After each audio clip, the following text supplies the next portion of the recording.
In today's video, I want to give you an update on the jobs market. We've been distracted by the war in Iran, oil prices spiking, the whole situation in the Middle East. And I get it, that is a big deal, but we cannot ignore what just happened with the jobs report. Because here's the thing, the jobs report and the Iran situation, they are connected. They are feeding off each other. And when you put it all together, the picture is not good at all. So the jobs report was released on March 6th. And I want to be direct with you. It was a disaster. It was a complete and total disaster. The US economy lost 92,000 jobs in February. Now I want you to think about that for a second. Economists were expecting us to add somewhere between 50,000 and 59,000 jobs. So not only did we miss the target, we completely went in the wrong direction. That is not a miss. That is a collapse. And as of the time I'm making this video, the Federal Reserve just held its March meeting yesterday, and Fed Chair Jerome Powell himself said, and I want you to hear this clearly, he said that job creation in the US has slowed to essentially zero. That is a direct quote from the chair of the Federal Reserve. Essentially zero. And yet we are being told we are living in the golden age of American prosperity. Okay, now I want to show you this. Let's look at what happened with the revisions, because this is where it gets really unsettling. Remember January's jobs report, the one that everyone said was proof the labor market was stabilizing? It was revised down. December, which was originally reported as a gain of 48,000 jobs, was just revised to a loss of 17,000 jobs. They flipped a gain into a loss. And January was revised down from 130,000 to 126,000. So when you add it up, the government has quietly admitted that the labor market was 69,000 jobs weaker than they originally told us. Now that is their modus operandi. They come out with a flashy number. They sell it to the media. The media runs with it. And then a month later, quietly, with zero fanfare, they revise it down. And we are supposed to just accept that. I am telling you, these numbers are going to get revised again, and they are going to look worse. You just wait. Now, take a look at the trend, because this is important context. In 2022, the US was adding 300,000, 400,000, even 800,000 jobs in a single month. Now we are losing jobs. February is the third time in the past 5 months that payrolls have actually declined. The third time, the last time we had 5 months of job losses in a single year was 2010, and that was when the country was still crawling out of the wreckage of the global financial crisis. So let that sink in. We are back to 2010 territory in terms of how bad the labor market is performing.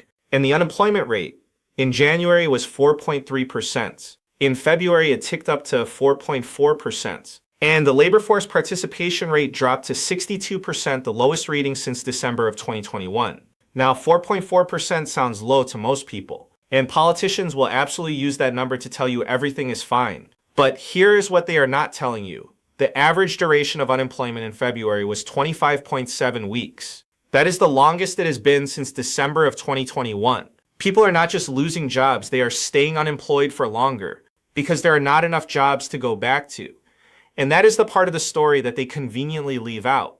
Now let me show you the Challenger report, which is a separate data source from the government numbers. And I like the Challenger report because it comes from a private firm. No political agenda, just numbers. According to Challenger, Gray and Christmas, US-based employers announced 48,307 job cuts in February. Now, the good news here, and I do want to share it because I am not going to cherry pick the bad stuff. Layoff announcements were down 55% compared to January, and they were down 72% compared to February of last year. So on the surface, that sounds like improvement. But you might say, Brian, if layoffs are down 72%, why did we lose 92,000 jobs? Let me show you why. Because it is not just about layoffs, it is about hiring. And hiring has basically stopped. Employer hiring plans in the first 2 months of 2026 are down 56% compared to the same period last year. 56%. The lowest total for the first 2 months of the year since records began in 2009. So companies are not firing as many people, but they are also not hiring.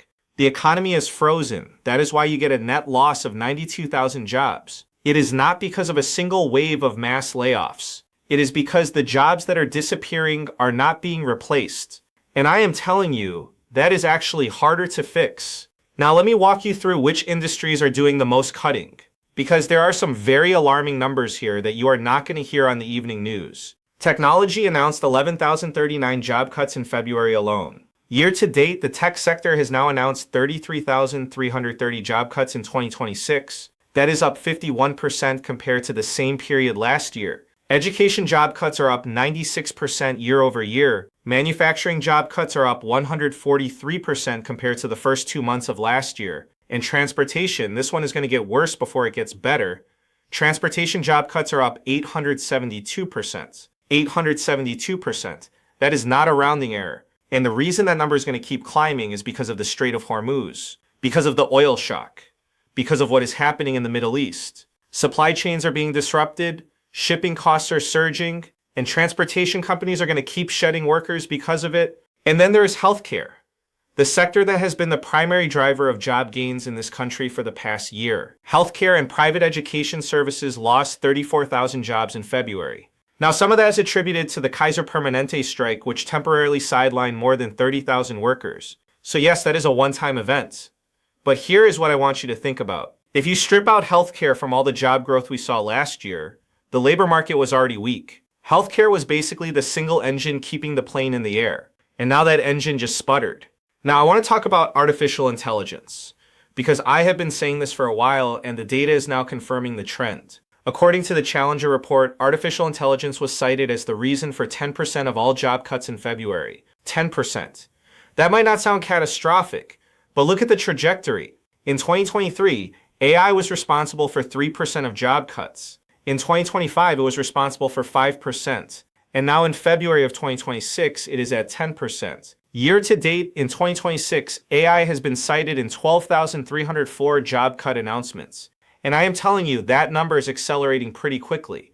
Companies like Block, Jack Dorsey's company, laid off 40% of its entire workforce this year, explicitly citing AI. Jack Dorsey said, and I am paraphrasing, that a significantly smaller team using AI tools can do more and do it better. Amazon eliminated 16,000 roles in January. Atlassian cut 10% of its workforce. Pinterest cut 15%. All of them pointing directly to AI. Now, if you think this is just a white-collar tech worker problem, listen. The automation side of this is going to hit blue-collar workers too. When you combine industrial automation with artificial intelligence, you are looking at a situation where virtually every category of worker is at risk. And this trend is just getting started. It is not peaking. It is accelerating.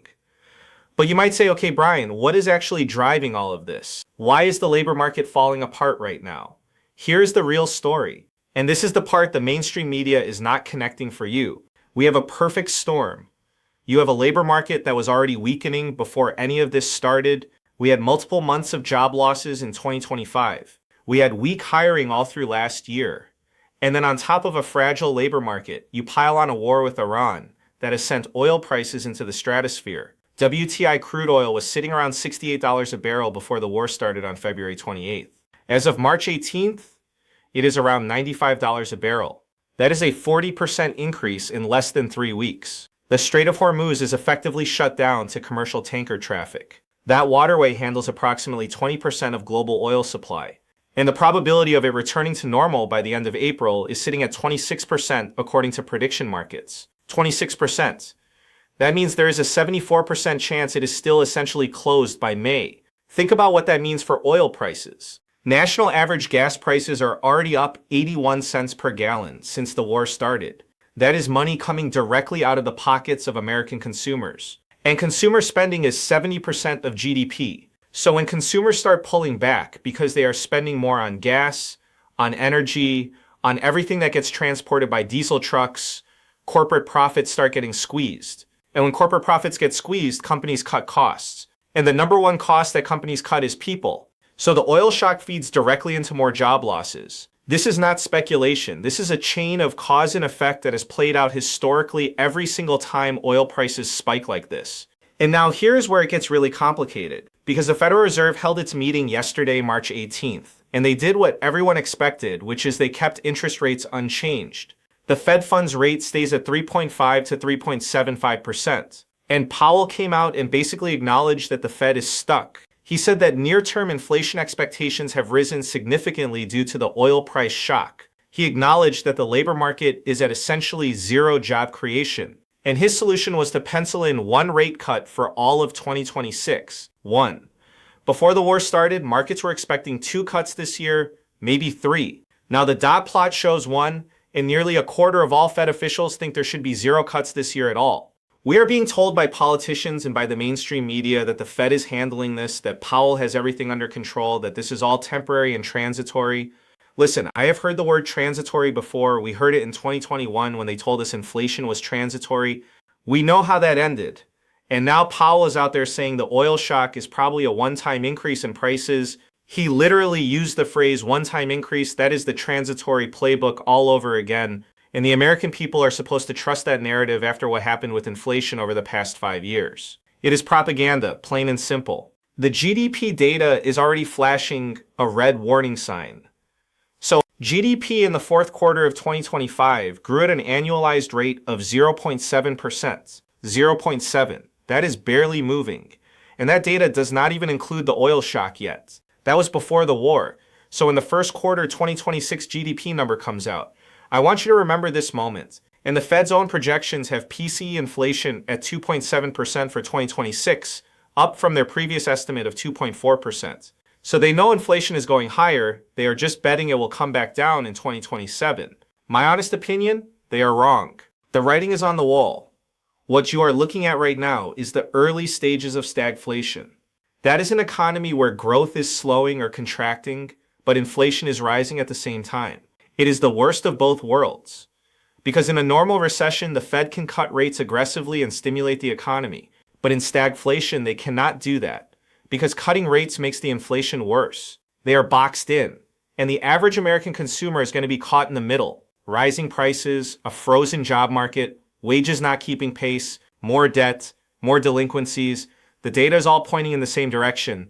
And look, the mainstream narrative is going to be that these are temporary distortions. The Kaiser strike, the bad weather in February, the Iran shock. They are going to throw everything at the wall to explain away the 92,000 job loss.